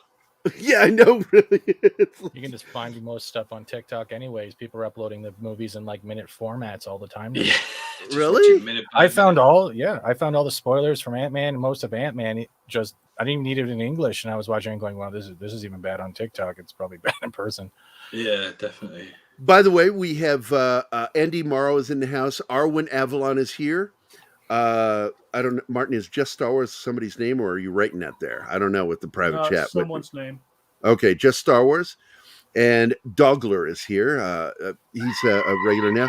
And of course, fuck you, Steven. You and your screaming goat. And the Peter Vinkman fan site. That's Vinkman's girl. She's a sweetheart. We have a regular audience. I don't know about you. We take time to talk to our audience. You've got such a huge audience, though. I don't think you could do it. I hate them all. You hate them all? I don't even watch this channel. You don't even like ours. No. I like him already. I know, isn't he great? I love this. Your sarcasm is just so awesome. You're so dry when you deliver sarcasm. it. Yeah, what sarcasm? I'm being sincere. But what are you doing this week? What are you working on right now? We've got a Total Recall coming out. Which one? Of course, the original, I hope. Yeah. I want to do Aliens. Now, what's the problem you're having with Aliens? It's just blocked. It's just we've used too much footage. So that's just blocked. But that'll get released in 7 days. So you'll see the video in 7 days. We've got Mando episode 2. Last of Us finale the week after this one. So yeah, that's it. That's quite a busy week. Oh, Marcus is here. He watches you too. Good. And he says, Paul's dad jokes are hilarious. I know. I love it. And you deliver them so quickly that it's like kids. If you're not paying attention, they'll just be like, and I've had to go back. Yeah. What's that? Go back and watch it. Watch the adverts again. Watch it all again. Yeah, you got after me the last time because I watched your show with the ad blocker on. Oh, you motherfucker! So I stopped. No, I stopped because of you because we're friends, and I'm like, oh yeah, I gotta stop doing that. It's free support by wasting time watching ads. Yeah, but the latest video, and let me see if I can find it again real quick here, where you went after YouTube. The Universal one, yeah. Dickheads. I got to find that one because I want to share that one. And I know you hate listening to your voice. Would you mind if I played that before we go? If you want. How long is it? Like 8 minutes, which I will pretty long. Oh, I'll cheer you up. I'll play you double speed. That way you can make sure it's in there. Yeah. I won't do that. It's just I can sum the video up for you if you want. It's just me moaning that YouTube always sides with people copyright claiming videos, and Universal do it on every single video. Makes life easy on them and harder for us, the creators. Yeah, they even admitted to it. I even got Universal's PR to admit to doing it and not caring. To intentionally go out there and just claim everything. Yeah. Yeah, exactly. Yeah. We spoke to their PR and they were saying, oh well, yeah, we didn't really want spoilers about this M. Night movie being out there, so yeah, we just But they don't mind their own spoilers. Yeah, exactly. Just, it's unacceptable, man. It really is unacceptable, and I cannot believe how far it's gotten with YouTube just allowing these claims to go on like they do. Yeah. Are you ready for this one? Because I compose music, so I posted 2 videos with my music, and both of them using public domain video images, and I got both of them got claimed.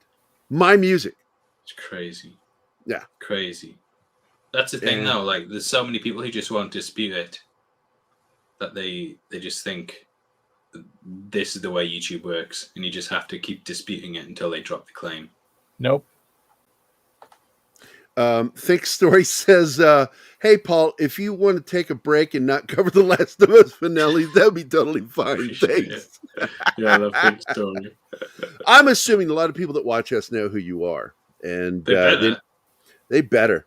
The better already have subscribed and watched the videos with ads on. There's a reason why you have over 1 million subscribers, is because you really are a great show, and I feel very grateful that I got to become friends with you. And I don't, but I know. Look, nobody wants to be friends with me. Yep. It's just something I won't give up on. I'll keep bugging you. But I like having you on and talking about what you do, man. I really do. I'm just like, I've been watching you since really when you were just kind of like mid-range, and I'm Before like, I was famous. yeah, it's like I started watching you when you're in the thousands. You were still in the thousands, but you weren't up there yet. And once you get past 100,000, I was like, holy shit, you are really sailing, brother. Yeah, it's just kind of throwing as much shit at the wall as possible, as quickly as possible. I'm sure Think Story's watching this thinking, I would have had a much easier life if Paul had just been dead. So, yeah. Yeah, well, we jokingly refer to ourselves. I feel like I have had a negative effect on the YouTube economy in general, though, because I do get things out quite quickly. And I've noticed that other people now have started trying to do that. Well, do you have a team that works with you? I do now, yeah. But I just used to do it by myself. But the reason I thought you mentioned that one guy that worked on one of your videos, putting it together. Yeah. In that video, yeah. Yeah, I've got a full team doing it now because I just couldn't handle it with like my kids and stuff. So I've got 2 editors. Jared's doing hosting. Yeah. And that's in fact, I think I heard one of the videos with his voice. Yeah, a lot of people get shocked. Yeah, I was like, wait a minute, am I on the right channel? But everyone I speak to behind the scenes, that they say whenever you get a new host involved, everyone fucking hates them for about the first year. And then after a while, the original host starts to become the who the fuck is this guy host. Right. Because so many people are used to the other guy. It's the opposite for us because everybody hates me and loves it when I have another host on the shows. Yeah. Nice. So that's the way you should try to do it. But I love the channel.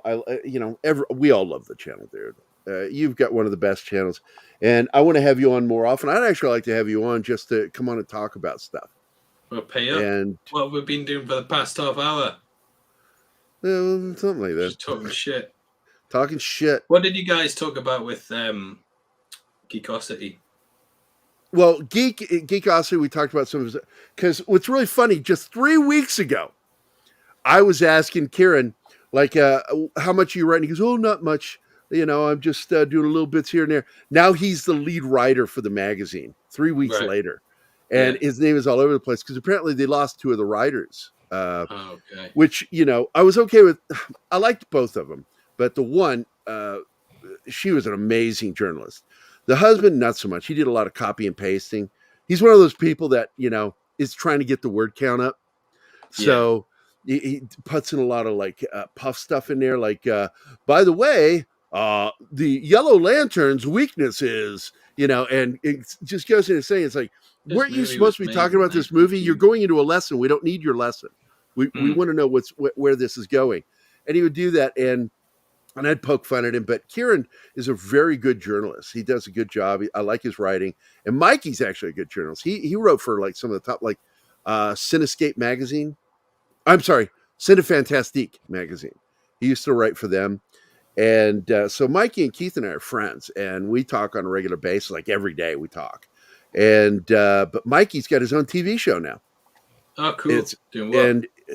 And because of that, he won't be on our show very much because he's working on a TV show plus trying to put out comics. He's supposed to work with me on a comic. I'm supposed to be drawing one for him next year, and a horror comic. It'll be fun. But I'm juggling that because I do these shows now, and a lot of our efforts going into it. We're making money, trying to make money off the show now, and I'm juggling 2 careers, doing YouTube and my damn art career. Yeah, and one's going to have to give way to the other eventually. Yeah, it's tough. It's a lot of late nights and just. How's your wife feel about it? Yeah, she's good. She didn't used to like it, but then we started making money. Does she watch your shows? When I was doing 2 jobs and YouTube, not liking it. Yeah, because it just had no free time. So it was just very full on. But now that it's kind of worked out, she's fine with it. You're getting some nice vacations out of it, and I'm sure she appreciates that. But yeah, does she watch you at all? No, not at all. Doesn't know what I'm saying. Doesn't go on my Twitter. Is she a nerd or no nerd? Not a nerd at all. Oh, she didn't know anything. Ask her who Batman is. Just look at you like you've just punched her in the face or something. You know what I mean? What? How did it happen then? How did you guys meet? Just in a bar. Just like how people used to meet, really. You think everyone meets on YouTube, don't you? You think successful YouTuber, nice looking wife, must have used his golden black that he carries with him everywhere to woo her. Not that way at all. You went out. No, You went clubbing. I mean, we met about 7 years ago. So, and you met him like hanging out with your mates, or what was going on? Just went to a bar, yeah. Just seen it. Thought, I'll have some of that. Boom. Over. Oh my god. Yeah. Like the olden days. Making babies. Exactly. And your kids are so adorable. Thank you. Yeah, if you're ever cool with me showing pictures, I will show a family picture. But normally people don't want that. And I Bit weird that. Like, just look at this guy's kids. People will be like, oh, I don't know. So apparently he had sex twice? Yeah, exactly. Start going into it. But they're twins, though. You had twins, right?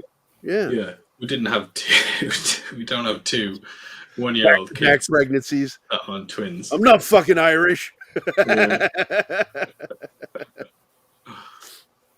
Hey, you guys got any questions for Paul before we end the show? How much did Gary pay you to come on? Not enough. Okay, good. I'll make sure. Well, I hope you enjoy coming on here, man. It's always fun to have you on here. Paul is such a G. I don't know what that means, Marcus. Andrew Tate's kind of ruined it now. What does that mean? It just means you're a gangster. Oh, right.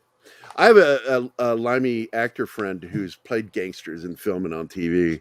And it's funny. He's got a high voice, like something from Monty Python normally. Yeah. But then he'll get in there and start getting gravelly. Right, yeah. And I'm like, holy crap, you don't sound anything like you when you play these characters. Yeah. And that's what he said. It's acting, mate. But you got anything else planned? Anything coming up with Amazon at all? No. I've honestly not worked with Are they Amazon done for with about you? 2 years. It sounds like you kind of cut ties. About it.